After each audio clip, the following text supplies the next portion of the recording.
The wooden sign swayed in the evening breeze, blood-red letters carved deep. "White man don't forgive." Below it, a young woman hung limp from thick rope, tangled hair hiding her face. Torn clothes, skin pale as death. Mason Fletcher stood frozen in the woods behind the park, heart hammering. 3 meters away, his daughter's laughter echoed from the playground. The woman opened her eyes, looked straight at him, and whispered the words that made Mason's blood run cold. Don't call the police." Mason's calloused hands shook as he cut through the rope with his pocket knife. The woman collapsed into his arms, lighter than he'd expected. Her breathing came in shallow gasps, and up close he could see the purple bruises around her wrists where the rope had bitten deep. She couldn't have been hanging there long. Her circulation was still good, her skin warm despite the pallor. "Easy," he murmured, the same tone he used when Zoe scraped her knee. "You're safe now." But even as he said it, Mason's eyes darted back to that sign. The wood looked fresh cut, the red paint still tacky to the touch. Someone had wanted this woman found. Someone had wanted to send a message. The woman's eyes fluttered open again, green as bottle glass and filled with a terror that made Mason's chest tighten. She tried to speak but only managed to croak. Mason glanced toward the playground where 8-year-old Zoe was still giggling on the monkey bars, oblivious to the nightmare unfolding 30 yards away. "We need to get you to a hospital," Mason said quietly. "No." The word came out stronger than he'd expected. She gripped his flannel shirt with surprising strength. "Please, no hospitals, no police." Mason studied her face. Mid-20s, maybe, with delicate features that spoke of a life spent far from manual labor. Her nails were manicured beneath the dirt, and despite her torn clothing, he caught a glimpse of expensive fabric. This wasn't some vagrant who'd wandered into the wrong part of town. "What's your name?" he asked. "Vera," she whispered after a pause. "Vera Mills." The pause bothered him, but Mason nodded. "I'm Mason. That's my daughter Zoe over there." He helped Vera sit up against the oak tree. "Who did this to you?" Vera's eyes went distant, unfocused. "Someone who doesn't forgive." Mason Fletcher had learned to read people in his 34 years. You had to, when you were a single father trying to make ends meet in a town where everyone knew your business. Vera Mills was hiding something big. But as he looked at the rope burns on her throat, at the way she flinched when a car backfired on the nearby street, he made a decision that would change everything. "Come on," he said, standing and offering her his hand. "Let's get you cleaned up." The walk back to Mason's truck felt like a mile instead of 50 yards. Vera moved carefully, one arm wrapped around her ribs, and Mason found himself wondering how long she'd been missing. Had anyone reported her gone? Were there search parties combing the woods even now? "Daddy!" Zoe bounded over, pigtails flying. She skidded to a stop when she saw Vera, her gap-toothed smile fading into concern. "What happened to the lady?" "She had an accident, sweetheart," Mason said, opening the passenger door of his battered Ford. "We're going to help her, okay?" Zoe nodded solemnly, the way she did when Mason explained why they couldn't afford the name-brand cereal or why they ate peanut butter sandwiches 3 nights a week. At 8, she already understood that the world could be unfair, that sometimes you had to make do with what you had. The drive to Mason's rental house took 12 minutes through Millbrook's quiet streets. Victorian houses gave way to modest ranches, manicured lawns to patchy grass and chain-link fences. Mason caught Vera studying the neighborhood in the side mirror, her shoulders relaxing slightly as they moved further from downtown. "You live here long?" she asked. 2 years. Mason replied. "Moved back after my wife died." It was the simple version of the story, the one that didn't include the sleepless nights in their old Chicago apartment, the mounting medical bills, or the way 8-year-old Zoe had stopped talking for 3 weeks after the funeral. The version that didn't explain why a former structural engineer now spent his days fixing broken faucets and patching drywall for $20 an hour. Mason's house squatted at the end of Maple Street like an afterthought. Narrow driveway, peeling paint, a front porch that sagged just enough to bother him every time he came home. But it was clean inside, and the rent was cheap enough that he could keep food on the table and Zoe in decent clothes. "Bathroom's down the hall," he told Vera as they entered. "There's bandages in the medicine cabinet. I'll make some coffee." While Vera cleaned up, Mason moved through his evening routine with practiced efficiency. Mac and cheese from the box for Zoe, leftover meatloaf sandwich for himself. He set an extra place at the small kitchen table without really thinking about it, the way Sarah used to do when unexpected guests dropped by. The memory caught him off guard, and he had to pause with his hands braced against the counter, breathing through the familiar ache. "She seems nice," Zoe announced, coloring at the table while her dinner cooled. "What makes you say that?"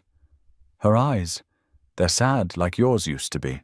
Mason looked at his daughter, wondered again at the things children noticed. "Eat your dinner, kiddo." When Vera emerged from the bathroom 20 minutes later, the transformation was startling. Clean, with her hair pulled back and wearing one of Sarah's old sweaters that Mason had never been able to throw away, she looked younger, vulnerable, the kind of woman who belonged in corporate boardrooms, not hanging from trees in small-town parks. "Thank you," she said quietly, taking the offered cup of coffee. "I know this is unusual." "You could say that." Mason leaned against the kitchen counter, studying her. "Want to tell me what happened?" Vera's hands trembled slightly around the mug. "I was running from someone who wanted to hurt me." She glanced at Zoe, who was pretending to color but clearly listening. "I made some mistakes. Trusted the wrong person." "The sign mentioned a white man." "Yes." The word came out flat, final. "Someone who believes I wronged him." Mason waited for more, but Vera had gone quiet again, staring into her coffee like it held answers. Outside, the streetlights flickered on, casting long shadows across the living room. It was going on 7 o'clock, and Mason still had to get Zoe bathed and ready for school tomorrow. "You can stay tonight," he found himself saying. "Couch pulls out, but tomorrow we need to talk about getting you some real help." Relief flooded Vera's features. "I can pay you. I have—" "No." Mason's voice was firm. "You don't owe me anything." Later, after Zoe was tucked into bed with her favorite stuffed elephant, Mason found Vera standing at the living room window, staring out at the empty street. She'd changed into a pair of Sarah's old pajamas, and the sight of another woman in his dead wife's clothes should have bothered him. Instead, it felt almost natural, like the house had been waiting for someone to fill that empty space. "Penny for your thoughts," he said. Vera turned, offering a wan smile. "Just thinking about choices, how one decision can change everything." "Yeah, I know something about that." They stood in comfortable silence for a moment. Then Vera asked, "Your wife, what was she like?" Mason ran a hand through his hair, a habit he'd picked up since Sarah's death. "Smart, funny. She could fix anything. Cars, people, broken hearts. Used to say I worried too much about tomorrow and not enough about today." "She sounds wonderful." "She was." Mason cleared his throat. "What about you? Family?" "Not anymore." Vera's voice went distant again. "Lost my father when I was 12. Mother remarried, moved to Florida. We don't talk much." Another piece of the puzzle, but Mason sensed there were still major gaps in her story. The expensive clothes, the manicured nails, the way she held herself despite the trauma. Everything suggested money, privilege, a life lived far from Millbrook's modest boundaries. "I should let you get some rest," he said finally. But as he headed toward the stairs, Vera called after him. "Mason, why did you help me?" He paused, considering the question. "Because someone needed help. And because I hope if Zoe ever needs help, someone would do the same for her." Mason climbed the stairs to his bedroom, but sleep didn't come easily. Every creak of the old house made him wonder if Vera was still there, if whoever had strung her up might come looking. He found himself listening for her breathing, the way he used to listen for Sarah's when she was sick. Around midnight, he heard soft footsteps in the hallway. A few minutes later, Zoe's door opened and closed. Mason smiled despite himself. His daughter had always been drawn to strays, wounded birds, lost kittens, lonely people. Apparently that extended to mysterious women found hanging in trees. The next morning brought the smell of bacon and eggs, something Mason's kitchen hadn't seen since Sarah's death. He found Vera at the stove, moving with the confidence of someone comfortable in kitchens, while Zoe sat at the table chattering about her upcoming spelling test. "You didn't have to cook," Mason said. "I wanted to." Vera set a plate in front of him. Eggs over easy, just the way he liked them. "It's the least I could do." Over breakfast, Mason watched the easy way Vera interacted with Zoe, answering questions about everything from favorite colors to whether she'd ever seen a real elephant. There was something natural about it, maternal even, that made his chest tighten with emotions he wasn't ready to examine. "I need to take Zoe to school," he said finally. "Will you be here when we get back?" Vera hesitated. "If that's okay." "It's okay." But as Mason backed out of the driveway with Zoe buckled into the passenger seat, he caught sight of Vera standing at the living room window, and something about her posture, alert, watchful, sent a chill down his spine. "Daddy?" Zoe's voice brought him back to the present. "Yeah, sweetheart?" "Is Vera going to stay with us?" Mason navigated the turn onto Main Street, buying time. How did you explain to an 8-year-old that sometimes adults needed help in ways that children couldn't understand? That sometimes helping someone meant putting your own family at risk? "I don't know, kiddo. She's trying to figure some things out." "I hope she stays," Zoe announced. "She makes good pancakes, and she doesn't cry when she thinks I'm not looking." The observation hit Mason like a punch to the gut. He'd thought he'd been discreet about his grief, careful to save his breaking points for after Zoe was asleep. But children saw everything, absorbed emotional undercurrents like sponges. After dropping Zoe at Lincoln Elementary, Mason drove slowly through downtown Millbrook, mind churning. Something about Vera's story didn't add up. The expensive watch she'd tried to hide under her sleeve, the way she'd known exactly how to work his temperamental coffee maker.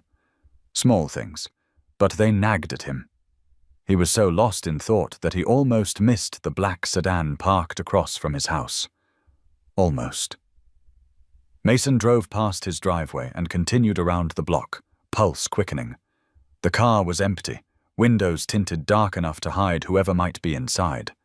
When he circled back 5 minutes later, the sedan was gone. Mason sat in his truck for a long moment, hands gripping the steering wheel. Maybe he was being paranoid.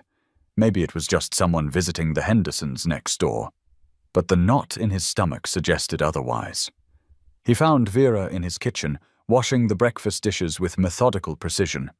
She'd changed back into her torn clothes, and seeing her in them again, seeing the rope burns on her wrists, reminded him of the gravity of her situation. "Everything okay?" she asked, noting his expression. "Fine," Mason lied. "Listen, I need to run some errands before I pick up Zoe. You'll be all right here." "Of course." But something flickered across her face. Relief? Fear? He couldn't tell. Mason's first stop was Henderson's Hardware, where he bought new deadbolts for the front and back doors. Old Pete Henderson didn't ask questions, just rang up the purchase with a knowing nod. In a town like Millbrook, people understood that sometimes a man needed to secure his home without explanations. His second stop was more complicated. Police Chief Ray Morrison had been Mason's contact when he'd moved to town, helping him navigate the paperwork of changing Zoe's school records and getting his contractor's license transferred. At 45, Morrison was a straight shooter with tired eyes and the kind of steady presence that made people trust him instinctively. "Mason Fletcher," Morrison said, looking up from his paperwork as Mason entered the small police station. "What brings you by?" "Hypothetical question," Mason began, then stopped. Nothing about his situation felt hypothetical. If someone found a person in trouble, but that person didn't want police involvement, what would you suggest? Morrison leaned back in his chair, studying Mason's face. "Depends on the trouble. We talking about domestic situation? Outstanding warrants? Immigration issues? More like someone running from something. Or someone. Running from danger or running from consequences?" The question hung in the air between them. Mason realized he didn't know the answer, and that bothered him more than he wanted to admit. "Both, maybe," he said finally. Morrison was quiet for a moment, tapping his pen against the desk. "You know, funny thing happened yesterday. Got a call from state police about a missing person. Young woman, went missing from Columbus about 2 weeks ago. Family's been looking for her." Mason's pulse quickened, but he kept his expression neutral. "Yeah?" "Victoria Ashworth. Ring any bells?"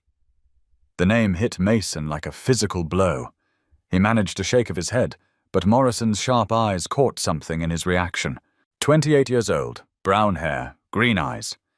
CEO of some tech company up there. Disappeared right around the time her company got hit with some serious fraud allegations. Morrison pulled out a file folder, flipped it open. "Funny thing is, the family thinks she might have run instead of facing the music." Mason stared at the photograph Morrison slid across the desk. Even cleaned up and smiling in corporate headshot lighting, there was no mistaking those green eyes, those delicate features. Vera Mills was Victoria Ashworth. "Course. Could be she's the victim here," Morrison continued, watching Mason's reaction carefully. "Hard to tell sometimes whether someone's running toward safety or away from justice." "What would happen if someone found her?"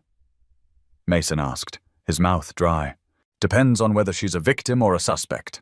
Either way, she'd be a lot safer in police custody than out there on her own." Morrison closed the file. "You seem like a good man, Mason. Got that little girl to think about. Sometimes helping people means making the hard choices even when they don't want your help." Mason left the police station with his head spinning. Victoria Ashworth, wanted in connection with corporate fraud. The expensive watch, the manicured nails, the way she'd known exactly how to work in his kitchen, despite claiming to be running from someone who wanted to hurt her. How much of her story was true? He drove home slowly, taking a roundabout route through town. No black sedans, no cars following, but the paranoia remained, settling in his chest like a weight. Victoria was waiting when he walked through the front door, and the relief on her face when she saw him was unmistakable. She'd been scared he wouldn't come back. The realization hit him hard. Whatever else she might be running from, her fear was real.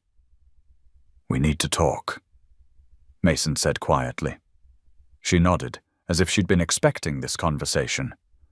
They sat at his kitchen table, the same table where she'd made easy conversation with Zoe just hours before. "Your name isn't Vera Mills, is it?" Victoria, because that's who she was now, not the mysterious woman he'd rescued, closed her eyes. "No." "Victoria Ashworth." "Yes." The word hung between them, heavy with implications. Mason found himself studying her face, looking for signs of deception, of manipulation. Instead, he saw exhaustion and something that looked like relief. "The police are looking for you." "I know." Her voice was barely above a whisper. "There are fraud charges." "Yes." Mason waited for more, for explanations or justifications, but Victoria remained silent. Outside, a garbage truck rumbled down Maple Street, the sound absurdly normal in the midst of their conversation. "Did you do it?"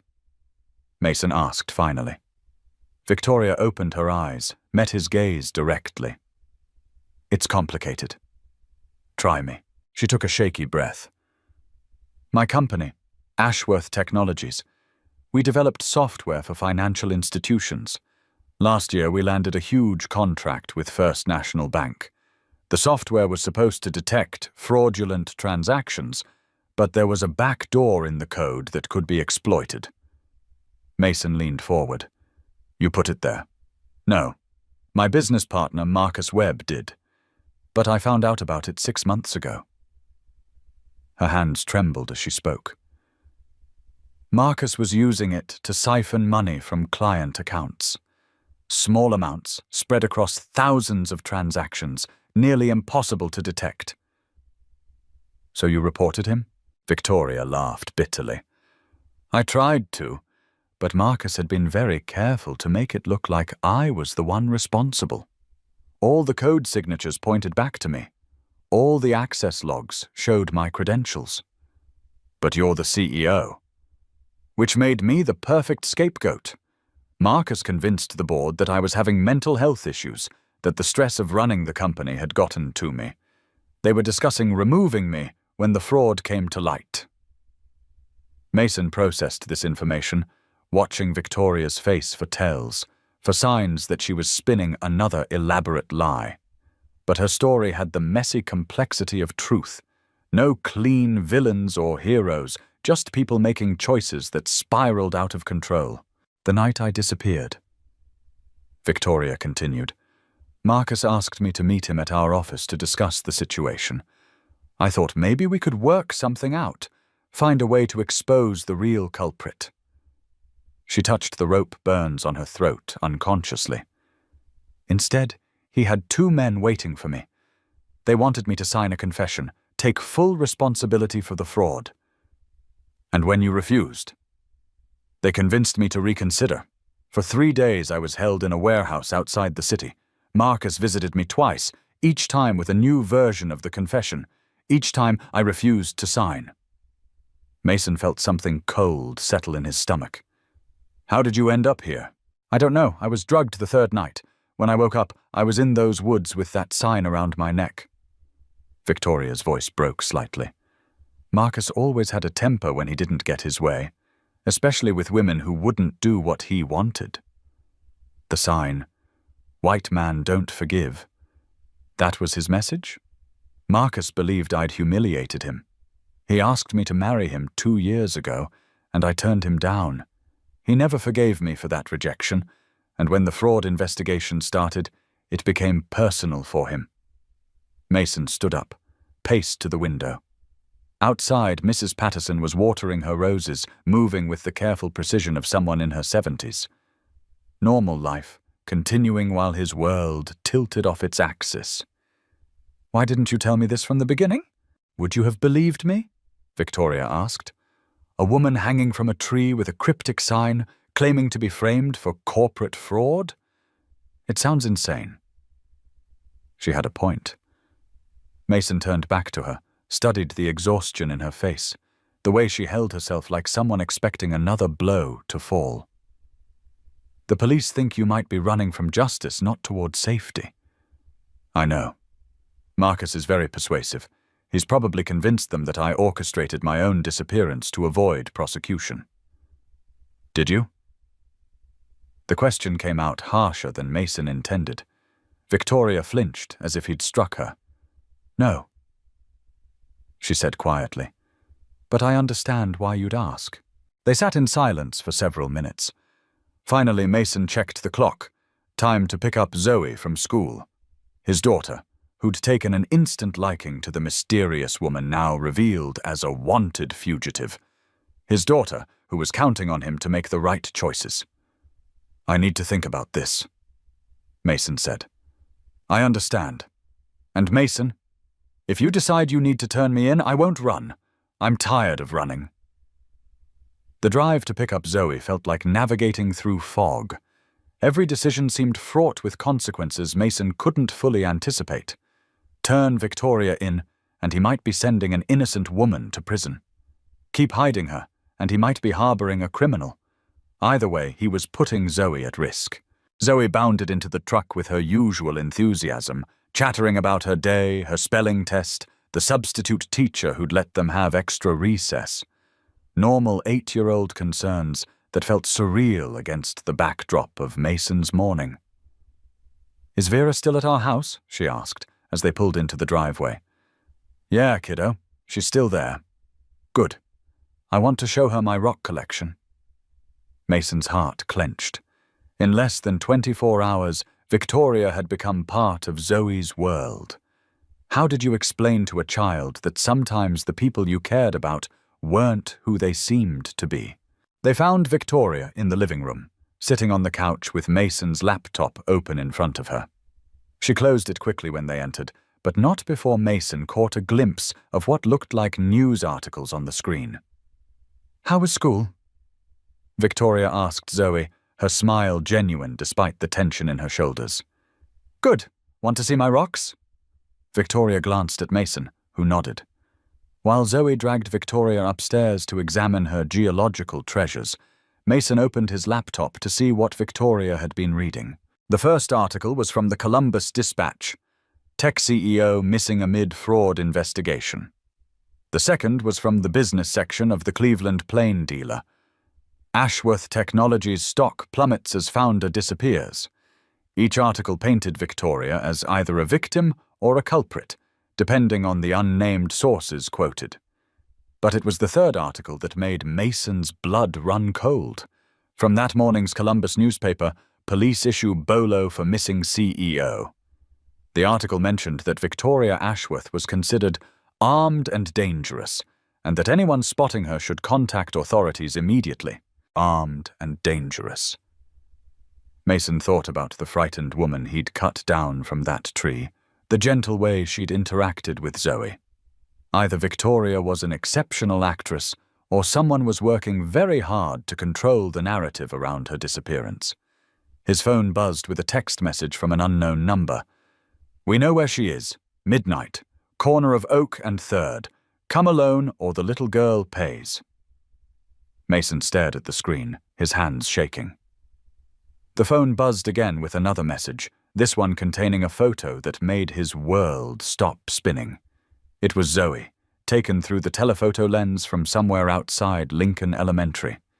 She was walking toward the school's front entrance, backpack bouncing, completely unaware that someone was watching her. The message was clear. They had found him. More importantly, they had found Zoe. Mason deleted the messages and closed the phone, his mind racing. Upstairs, he could hear Zoe's delighted laughter as Victoria examined each rock in her collection with serious attention. Normal sounds from a normal evening, except nothing about this situation was normal anymore. He climbed the stairs, found Victoria and Zoe sitting cross-legged on Zoe's bed, surrounded by rocks, shells, and what appeared to be a piece of petrified wood. "This one's my favorite," Zoe was saying, holding up a chunk of quartz. "I found it at Lake Erie last summer when we went with Grandma Helen. It's beautiful," Victoria said. "You know, quartz is one of the strongest minerals on Earth. It can survive almost anything." Zoe beamed. "Like superheroes?" "Exactly like superheroes." Mason cleared his throat. "Zoe, honey, can you give me and Vera a minute to talk?" Zoe looked disappointed, but obediently gathered her rocks. "Can we finish looking at them after dinner?" "Of course," Victoria said, though Mason caught the uncertainty in her voice. After Zoe went downstairs to watch her evening cartoons, Mason closed the bedroom door and showed Victoria the text messages. He watched the color drain from her face as she read them. "Oh God," she whispered. "Your daughter. I never meant for—" "Who are we?" Mason interrupted. "Marcus and who else? Marcus has connections, people who owe him favors, people who don't ask questions." Victoria's hands shook as she handed the phone back. "Mason, you have to take Zoe and leave. Tonight. I'm not running from my own home. Then call the police. Turn me in. Tell them you found me, that you were trying to do the right thing. They'll protect you." Mason studied her face. Even now, with her own freedom on the line, Victoria's first concern was for Zoe's safety. It was either genuine compassion or the most sophisticated manipulation he'd ever encountered. "There's another option," he said quietly. "What?" "We meet them tonight, but not the way they're expecting." Victoria stared at him. "That's insane. These aren't people you negotiate with." "Maybe not, but they want you alive, or they would have just killed you in that warehouse. That gives us leverage." "What kind of leverage?" Mason was already moving toward his bedroom, pulling out the lockbox he kept under his bed. Inside, wrapped in an old towel, was the .38 revolver he'd bought after Sarah's death. Not because he'd expected trouble, but because suddenly being responsible for Zoe's safety had made him acutely aware of how fragile security could be. The kind that comes from not giving people what they want until you're sure your family is safe. Victoria watched him check the gun's cylinder, her eyes wide. "You're really willing to risk this? For me?" "Not for you," Mason said honestly. "For Zoe. Because whoever sent those messages just threatened my daughter, and that's not something I can let slide." They spent the next 2 hours planning. Victoria drew a detailed map of Ashworth Technologies' offices, explaining the building's layout, the security systems, the places where Marcus might feel comfortable conducting business. Mason studied the intersection where they'd been told to meet, considering sight lines, escape routes, places where backup might be hidden. It felt surreal, planning what amounted to a confrontation with potentially dangerous people, while Zoe watched cartoons in the living room, completely unaware that her world was about to change again. At 8:30, Mason called Mrs. Patterson. "Eleanor, it's Mason. I hate to ask this on such short notice, but could Zoe spend the night at your place? I have some business to take care of." Mrs. Patterson, bless her, didn't ask questions. "Of course, dear. Should I come get her, or will you bring her over?" "I'll bring her over. And Eleanor, if anyone comes asking about her, anyone at all, you don't know where she is." There was a pause. "Mason, is everything all right?" "It will be, but I need to know Zoe's safe." "She'll be safe with me. You have my word." Convincing Zoe to spend the night at Mrs. Patterson's required more creativity. Mason spun a story about needing to help Vera with some grown-up problems that would keep them up late. Zoe accepted the explanation with the resilience that had gotten her through her mother's death and the upheaval of moving to Millbrook. "Will Vera be here when I come home tomorrow?" she asked as Mason tucked her into Mrs. Patterson's guest bed. "I don't know, sweetheart. But whatever happens, you remember that I love you. Okay? I love you too, Daddy. And I love Vera." The words hit Mason harder than he'd expected. In less than 48 hours, Victoria had become part of their small family. Now he was about to risk everything on the chance that her story was true, that the woman who'd made his daughter laugh was worth defending. By 11:15, Mason and Victoria were parked 2 blocks from the intersection of Oak and 3rd, watching for signs of movement. The area was industrial. Warehouses, auto repair shops, businesses that closed at 5 and left the streets empty after dark. "You don't have to do this," Victoria said for the 3rd time. "Yeah, I do." At 11:55, Mason's phone rang. "Fletcher?" "That's me. Change of plans. There's a warehouse at 1820 Oak Street. Door will be unlocked. Come inside, both of you, hands visible." The line went dead.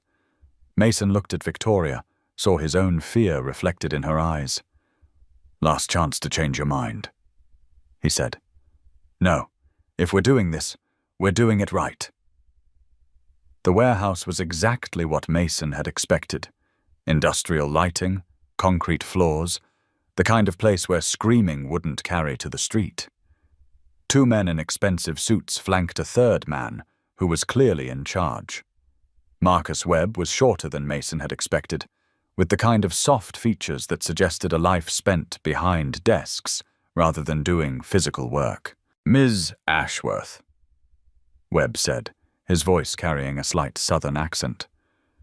"You've caused quite a bit of trouble." "Marcus," Victoria's voice was steady, but Mason could feel the tension radiating from her. Still delegating the dirty work, I see. Webb smiled, but it didn't reach his eyes. Some things require a personal touch, like cleaning up loose ends. What do you want? The same thing I've always wanted. Your signature on those documents, transferring your shares of the company to me. Full admission of guilt for the fraud charges, and your word that you'll disappear quietly. And if I refuse? Webb nodded toward one of his men, who produced a tablet showing surveillance footage of Mrs. Patterson's house. Mason's blood went cold as he watched the camera pan across the front windows, clearly showing movement inside. Your friend's daughter is safe for now, Webb said conversationally. Lovely little girl. Be a shame if something happened to her. Mason stepped forward, hand moving instinctively toward the gun tucked under his jacket. You son of a… Webb raised a finger. Let's keep this civilized, Mr. Fletcher. You've gotten involved in something that doesn't concern you, but you still have a chance to walk away from this. Not without Victoria. I'm afraid that's not an option. What happened next unfolded in seconds. Victoria stepped forward, reaching into her purse as if to retrieve the documents Webb wanted. Instead, she pulled out a small recording device. Everything you've said tonight has been recorded, Marcus, including the threats against Mason's daughter. I've been recording every conversation we've had since this started. Webb's face went white. You're bluffing. Try me. I've also been in contact with FBI agent Sarah Chen for the past week. She's been very interested in our little situation, especially after I provided her with the real financial records showing how you've been siphoning money through offshore accounts. Mason stared at Victoria, realization dawning. You've been playing him this whole time. Not playing. Surviving. Victoria's voice was steady now, confident in a way Mason hadn't heard before. See, Marcus, you made one crucial mistake. You assumed I was the same frightened woman you knew 2 years ago, but losing everything has a way of teaching you what you're really capable of. Webb gestured to his men, who started moving toward Victoria and Mason. But before they could close the distance, the warehouse doors exploded inward, and FBI agents poured through, weapons drawn, shouting commands. The next hour passed in a blur of statements, arrests, and explanations that made Mason's head spin. Agent Chen, a no-nonsense woman in her 40s, walked him through what had really been happening while he'd thought he was protecting a mysterious stranger. Ms. Ashworth contacted us 3 weeks ago with evidence of the fraud at her company. Chen explained. We've been building a case against Webb and his associates, but we needed them to incriminate themselves with direct threats. So Victoria was working with you the whole time? Not the whole time. When she first reached out, we weren't sure if she was a victim or a perpetrator. But the evidence she provided was solid, and her willingness to cooperate convinced us she was genuine. Mason looked across the warehouse to where Victoria was giving her statement to another agent. The kidnapping, the sign in the tree, was any of that real? Oh, that was very real. Webb's people did take her, and they did leave her in those woods as a message. What they didn't know was that Victoria had already contacted us and agreed to wear a wire whenever she met with Webb. A wire. Hidden in that expensive watch she wears. We've been monitoring her location and recording her conversations since she went missing. Mason felt like an idiot. So when I found her, you legitimately saved her life, but you also inadvertently provided her with the perfect cover story. A concerned single father helping a woman in distress. It gave her a reason to stay in the area while we finished building our case. And my daughter? Agent Chen's expression softened. Never in any real danger. We had agents watching your house from the moment Ms. Ashworth showed up there. The surveillance footage Webb showed you tonight was taken by our people, not his. Mason sank into a nearby chair, overwhelmed. Jesus. You did good, Mr. Fletcher. Ms. Ashworth says you probably saved her life, and you definitely helped us close this case. When the agents finally finished with their statements, Mason found Victoria standing outside the warehouse, looking up at the stars. Dawn was still a few hours away, but the night felt like it was ending anyway. "So," he said, joining her. "Victoria Ashworth, not Vera Mills." "Victoria," she confirmed. But Vera was real too, in a way. She was who I might have been if I hadn't spent the last 5 years building a company. "The FBI agent said you were never really in danger." "I was in plenty of danger, just not the kind I let you believe." Victoria turned to face him. "I'm sorry I lied to you. About my name, about not knowing who was after me. But everything else, my father dying, feeling alone, being grateful for your help, all of that was true." Mason studied her face in the dim light from the warehouse. "What happens now?" "Now I go back to Columbus. Testify against Marcus. Try to rebuild what's left of my company." She paused. "And I try to figure out how to thank a single father who didn't have to help a stranger, but did it anyway. You don't owe me anything. I owe you everything." Victoria's voice was soft. "You gave me a place to be safe when I didn't have anywhere else to go. You let me be part of your family, even for a few days. Do you have any idea how rare that is?" They stood in comfortable silence for a moment. Then Victoria asked, "What will you tell Zoe?" "The truth, mostly. That you were in trouble and needed help, and now you're safe. She'll want to know if I'm coming back." Mason considered this. "Are you?" Victoria smiled, the first genuine, unguarded expression he'd seen from her. "I don't know, but I'd like to, if that's okay." "It's okay." 3 months later, Mason was installing new kitchen cabinets for the Hendersons when his phone rang. Zoe's school, which usually meant someone was sick or there'd been an incident on the playground. "Mr. Fletcher, this is Principal Williams. There's someone here who'd like to surprise Zoe, but we wanted to check with you first." Mason's pulse quickened. "Who is it?" "A Miss Ashworth. She says she's a friend of the family."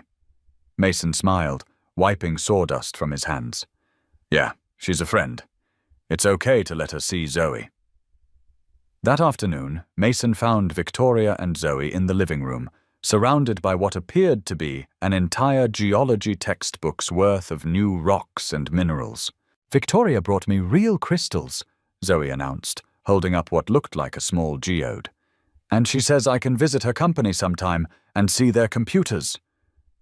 "Is that so?" Mason looked at Victoria, noting the way she'd relaxed into his couch like she belonged there. "Business going well?" "Better than expected. Turns out investors appreciate CEOs who cooperate with federal investigations." Victoria grinned. "Plus, I hired a new business partner, someone I can actually trust." "Good for you." Later, after Zoe had been convinced to wash up for dinner, Mason and Victoria stood in his kitchen while he heated up leftover spaghetti. "She's gotten taller," Victoria observed. "Kids do that. How long are you in town?" "Depends. I sold my place in Columbus, bought a house about 20 minutes from here." Mason paused, wooden spoon halfway to his mouth for a taste test. "You moved to Millbrook." "Close enough. Figured I could run the company from anywhere, and it turns out I like small towns better than I thought I would." Mason studied her face, looking for signs that this was another elaborate story. Instead, he saw something that looked like hope. "And it has nothing to do with a certain 8-year-old who's been sending you drawings in the mail." Victoria laughed. "Maybe a little. She writes good letters for someone who's still working on cursive."